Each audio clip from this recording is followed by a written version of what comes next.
Can-Am has completely reinvented the Outlander chassis the past 2 years. On this week's test ride, we're going to ring out the all-new G2 chassis with the sport's most impressive 500/550cc class engine. We're going to test the G2 Outlander 500 V-Twin with the DPS package. Can-Am has a fixation with being different. They would say with being better. Since the beginning, the Outlander line has hung its helmet on a unique spar chassis and, most importantly, an unusual twin trailing arm rear suspension system. The TTI rear suspension used on every Outlander received a complete rethink when the all-new G2 chassis arrived last season. The TTI system was so radically improved, our first ride on a G2 blew us away. The G2 chassis uses a radically stronger and stiction-free TTI system, a stronger and stiffer spar frame, and a completely updated double A-arm anti-dive IFS up front.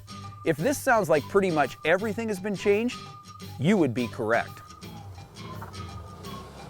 The new G2 TTI rear suspension uses new swing arm location points to generate tangible rear-end squat on takeoff.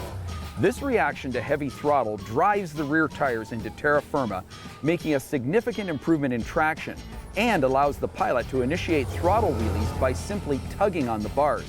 The G1's annoying off-throttle wheel hop has been completely erased. New double A-arms up front are mounted in opposing planes, generating an anti-dive response under hard braking. Oh yeah, no more inboard brakes up front either. Goodbye, chatter and squeak. An ongoing issue with the former G1 chassis was frame damage, especially in the floorboard area where aluminum hoops provided support.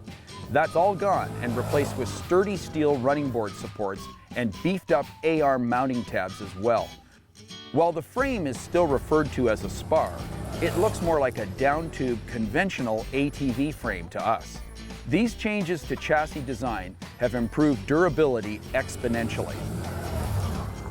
The big deal with the Outlander 500 has always been its melodic, silken, and hugely powerful 80-degree V-twin 500cc engine.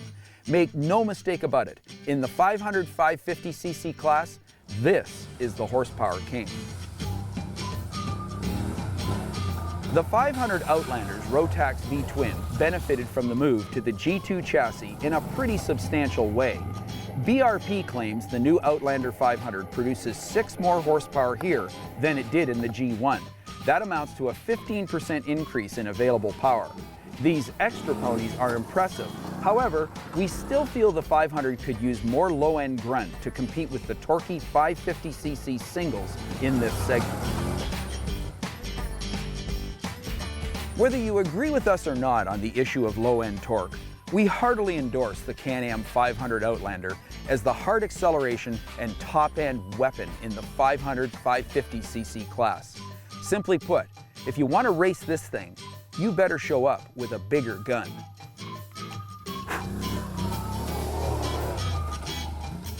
Can-Am has been on the cutting edge of electronic power steering technology, offering dual, then tri-mode rider-selectable EPS. The order of things ATV buyers want most these days goes like this.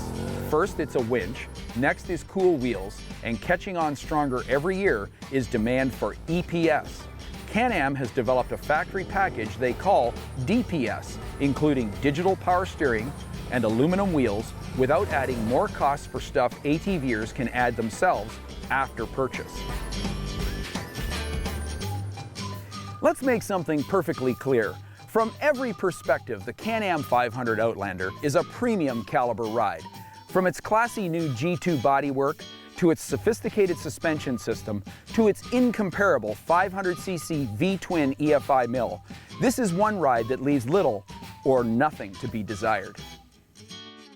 Can-Am makes no excuses about their Outlander lineup. All G2s are premium quality and premium featured ATVs, offering impressive performance, great handling and ride, vastly improved durability, and in the case of the 500, incomparable horsepower and top-end speed. If you're shopping the 500/550 class, you need to sample this refined, high quality ride.